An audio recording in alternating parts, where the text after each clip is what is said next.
Baik, kira-kira orang yang bertanya, apa yang saya dapatkan kalau saya beristighfar? Yang pertama, akan dicatatkan pahala buat Anda sendiri. Karena istighfar ucapan yang tidak butuh energi banyak, hanya lisan dan bibir kita yang tergerakkan, ya, suara sedikit saja, tidak ada energi yang besar. Itu adalah ibadah yang besar pahalanya. Allah subhanahu wa ta'ala memerintahkan kita dan memerintahkan juga Nabi Muhammad sallallahu alaihi wasallam untuk beristighfar kepadanya. Allah berfirman di dalam surah Mu'min ayat 55, A'udzu billahi minasyaitonir rajim, fasbir inna wa'dallahi haqqun wastaghfir li dzambik wastaghfir li dzambika wasabbih bihamdi rabbika bil ashi wal ibkar.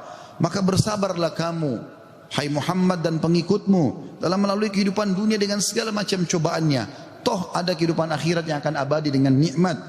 Karena sungguhnya janji Allah itu benar, tidak ada kedustaan. Salat, puasa, zakat, bakti sama orang tua, bersedekah, zikir, doa, apa saja kerjakan, semua akan kau dapatkan hasilnya. Dan mohonlah ampunan untuk dosamu, hai Muhammad, dan pengikutmu juga perintahkan mereka lakukan itu. Dan bertasbihlah seraya memuji Tuhanmu pada waktu pagi atau pada waktu petang dan juga pagi hari. Kemudian juga Allah mengatakan dalam surah Al-Muzammil ayat 20, A'udzubillahi minasyaitonir rajim, wastaghfirullah innallaha ghafurur rahim. Dan mohonlah selalu ampunan kepada Allah, istighfar. Sesungguhnya Allah Maha Pengampun lagi Maha Penyayang. Dan yang terakhir ayat Al-Qur'an adalah Al-Imran 133. Tentu ayat banyak sekali tapi saya singkatkan di sini karena khutbah Jumat. A'udzu billahi minasyaitonir rajim. Wasari'u ila magfiratin min rabbikum wa jannatin arduha as-samawati wal ardu iddat lil muttaqin. Dan bersegeralah kamu kepada ampunan dari Tuhanmu dan kepada surga yang luasnya seluas langit dan bumi yang disediakan untuk orang-orang beriman. Yang kedua, saudaraku seiman, istighfar sebab utama datangnya rezeki. Allah menyebutkan dalam Al-Quran, ya, apa yang diucapkan oleh lisan nabinya yang mulia Nuh alaihissalam dalam surah Nuh ayat 10 sampai ayat 12. A'udzu billahi minasyaitonir rajim. Faqultu astaghfiru rabbakum innahu kana ghaffara yursilis samaa 'alaikum midrara wa yumditkum bi amwalin wa banina wa yaj'al lakum jannatin wa yaj'al lakum anhara. Maka aku berkata kepada kaumku, ya Allah, kata Nabi Nuh, mohonlah ampun kepada Tuhan kalian. Sesungguhnya Dia Allah adalah Maha Pengampun. Niscaya dengan mohon ampun istighfar kalian itu, Dia Allah akan mengirimkan hujan kepadamu yang lebat dan memperbanyak harta juga anak-anakmu dan mengadakan untukmu kebun-kebun dan mengadakan di dalamnya sungai-sungai. Juga dalam surah Hud ayat 52 Allah subhanahu wa ta'ala berfirman, A'udzu billahi minasyaitonir rajim, ya qaumi, Nabi Hud berkata alaihissalam, ya qaumi istaghfiru rabbakum thumma tubu ilaihi yursilis samaa 'alaikum midrara wa yazidkum quwwatan ila quwwatikum wa la tatawallaw mujrimin.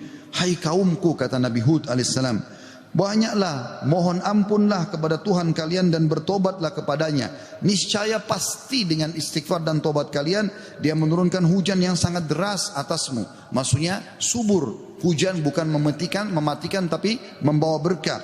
Dan Dia akan menambahkan kekuatan kepada kekuatanmu. Fisikmu akan kuat, fikiranmu, jiwamu akan sehat. Dan janganlah kamu berpaling dengan berbuat dosa. Al-Qurtubi rahimahullah berkata tentang tafsir surah Hud ayat 52, di dalam ayat-ayat ini terdapat dalil bahwa istighfar digunakan untuk meminta rezeki dan hujan. Juga Ibnu Katsir berkata rahimahullah dalam tafsir beliau surah Hud ayat 25, jika kalian bertobat dan memohon ampunan kepada Allah serta kalian mentaatinya, niscaya Allah akan memperbanyak rezeki kalian, memberikan kalian minum dengan nikmat-nikmat langit, mengeluarkan untuk kalian nikmat-nikmat bumi, menumbuhkan untuk kalian tumbuh-tumbuhan, mengalirkan untuk kalian air, dan menjadikan untuk kalian kebun-kebun. Di dalamnya terdapat berbagai macam buah-buahan, dan Dia menyelingi di antara kebun-kebun tersebut sungai-sungai yang mengalir. Yang ketiga, saudaraku seiman, istighfar sebab masuk ke dalam surga. Sebagaimana kita sudah tahu bersama-sama, salah satu zikir pagi dan petang yang sangat dianjurkan adalah membaca Sayyidul Istighfar, tuannya istighfar, yaitu lafadznya sebagaimana dinukil dari Nabi SAW, beliau mengatakan, Allahumma anta rabbi, la ilaha illa anta khalaqtani, wa ana abduka wa ana ala ahdika wa wa'dika mastata'tu, a'udhu bika min syarri ma sana'tu, abu'u laka bi ni'matika alayya wa abu'u bidzambi, faghfirli fa innahu la yakfiru dhunuba illa ant. Yang artinya, ya Allah, sungguhnya Engkau adalah Rabbku, penciptaku. Tidak ada Tuhan yang berhak disembah kecuali Engkau. Engkaulah yang telah menciptakanku dan aku adalah hambamu. Aku senantiasa berada dalam perjanjian bersamamu. Maksudnya mentauhidkan Allah dan tidak bermaksiat. Dan aku yakin akan janjimu tentang pahala bagi orang mukmin semampuku. Aku berlindung kepadamu dari kejelekan yang aku perbuat. Aku mengakui nikmatmu kepadaku, serta aku mengakui dosaku. Oleh karena itu ampunilah aku, karena sungguhnya tidak ada yang mengampuni dosa kecuali Engkau. Kata Nabi SAW, siapa yang mengucapkan ini, man qalaha minan nahari mukinan, dia yakin, besok dia ucapkan di siang hari atau pagi hari dengan yakin dalam hatinya, famata min yaumihi, kemudian dia meninggal pada hari itu, qabla an yumsiya, sebelum tiba di sore hari, fahuwa min ahlil jannah, dia pasti masuk ke dalam surga. Wa man qalaha minal laili wa huwa muqinun biha, dan siapa ucapkan walaupun sekali saja di malam hari, famata, maka kemudian dia mati, qabla an yusbih, sebelum dia tiba pagi hari, fahuwa min ahlil jannah. Yang keempat, istighfar adalah sebab dihapuskannya dosa. Mohon maaf kalau sedikit panjang, saya minta waktu sekitar beberapa menit lagi. Kata ada berkata radhiyallahu rahimahullah, sesungguhnya Al-Quran menunjuki kalian tentang penyakit dan penyembuhannya, yaitu dosa adalah penyakit dan penyembuhannya adalah istighfar. Allah berfirman, a'udzubillahi minasyaitonir rajim, dalam surah Al-Imran 135, والذين إذا فعلوا فاحشة أو ظلموا أنفسهم ذكروا الله فاستغفروا لذنوبهم ومن يغفر الذنوب إلا الله ولم يصروا على ما فعلوا وهم يعلمون. Dan juga orang-orang yang apabila mengerjakan perbuatan keji dan menganiaya diri mereka, kalau mereka buat dosa, maka mereka ingat kepada Allah lalu mereka memohon ampun terhadap dosa-dosa mereka, dan siapa lagi yang dapat mengampuni dosa selain Allah, dan mereka terus mereka tidak meneruskan perbuatan dosa itu sedang mereka mengetahuinya. Kemudian teman-teman sekalian, selanjutnya adalah yang kelima, istighfar mencegah hukuman dari Allah Subhanahu wa taala. Saya ambil satu saja. Al-Hasan Basri rahimahullah berkata, wahai anak Adam, meninggalkan dosa lebih ringan bagimu daripada mencari taubat, dan ketahuilah bahwasanya pada saat kau meninggalkan perbuatan dosa atau kau beristighfar pada saat berbuat dosa, maka azab Allah tidak akan datang. Karena Allah berfirman dalam surah Al-Anfal ayat 33, a'udzubillahi minasyaitonir rajim, wa ma kana Allahu liyu'adzibahum wa anta fihim, wa ma kana Allah mu'adzibahum yastaghfirun. Dan Allah sekali-kali tidak akan mengadab mereka sedangkan kamu berada di tengah-tengah mereka, hai Muhammad, dan tidak pula Allah akan mengadab mereka sedang mereka selalu memohon ampun. Yang keenam, istighfar sebab diangkatnya derajat. Dalam sebuah hadis, ajarkan bab ini kepada anak anda.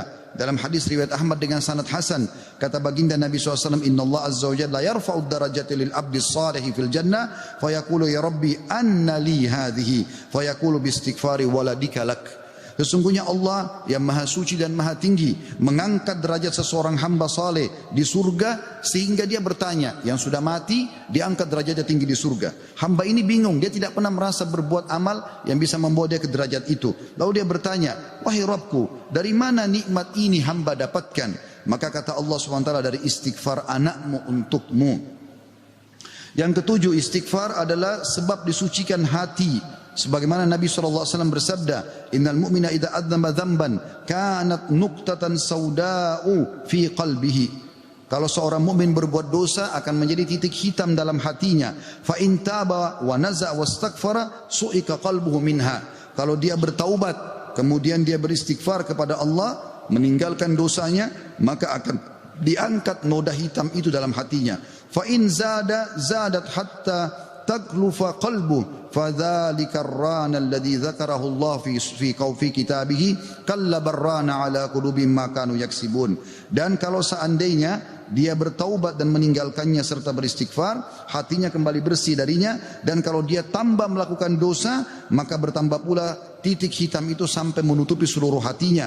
Dan itulah makna kalimat ar-ran dalam firman Allah Subhanahu wa taala, sekali-kali apa yang selalu mereka usahakan itu menutupi hati mereka. Surah Al-Mutaffifin ayat 14. Dua poin yang terakhir teman-teman sekalian, yang kedelapan adalah istighfar sebab memperoleh anak dan keturunan.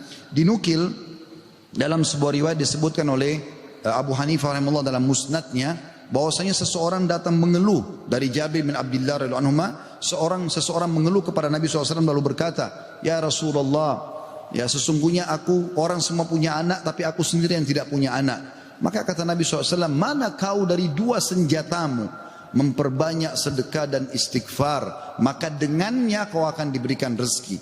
Kata Jabir bin Abdullah, orang itu pun mengamalkan, lalu saya menyaksikan orang itu dikaruniai 9 orang anak, semuanya laki-laki. Kesembilan dan terakhir adalah istighfar sebab menikmati kesehatan dan kekuatan, sebagaimana dijelaskan dari dalam surah Hud ayat 52, dan sudah saya bacakan tadi ayatnya, saya tidak ulangi, tapi potongan ayatnya adalah yazidkum quwwatan ila quwwatikum. Istighfar menyebabkan bertambahnya kekuatan di atas kekuatan. Izinkan saya teman-teman sekalian menyampaikan sebuah kisah yang berhubungan dengan masalah ini, atau 2 buah kisah ringkas. Ada seseorang di Irak dulu pernah berdagang, kemudian dia menemukan semua pedagang di pasar laku barangnya kecuali dia, dan dia orang miskin. Dia mengatakan, saya pun duduk di dekat barang saya sampai menjelang sore belum laku-laku.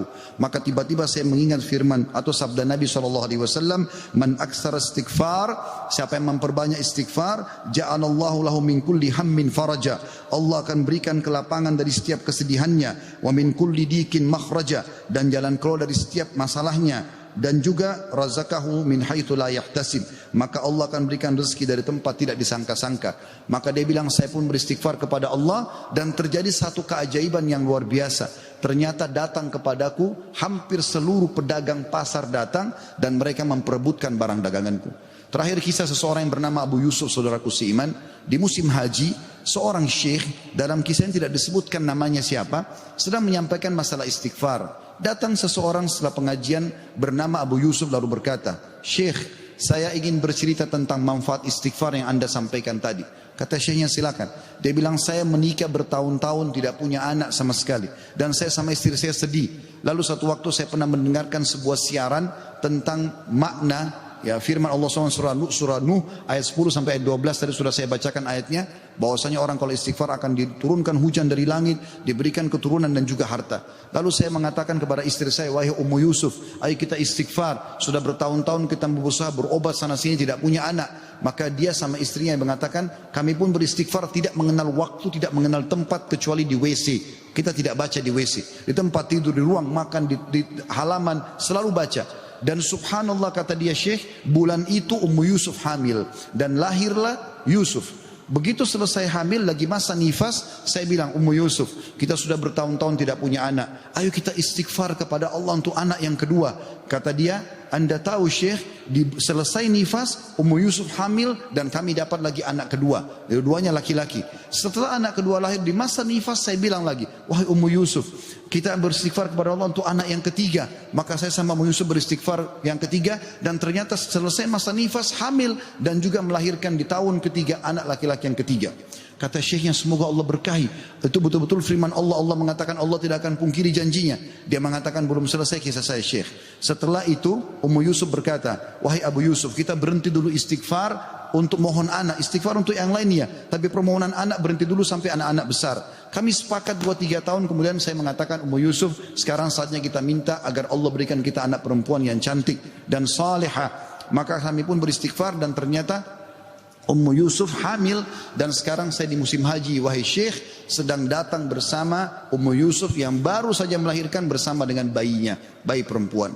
Aqulu qauli hadza, saya sudah mengucapkan perkataan saya ini, wa astaghfirullah li wa lakum, dan saya beristighfar kepada Allah, mengajak jamaah istighfar kepada Allah, fastaghfiruhu innahu huwal ghafurur rahim, beristighfarlah sungguh Dia Maha Pengampun dan juga Maha Pengasih.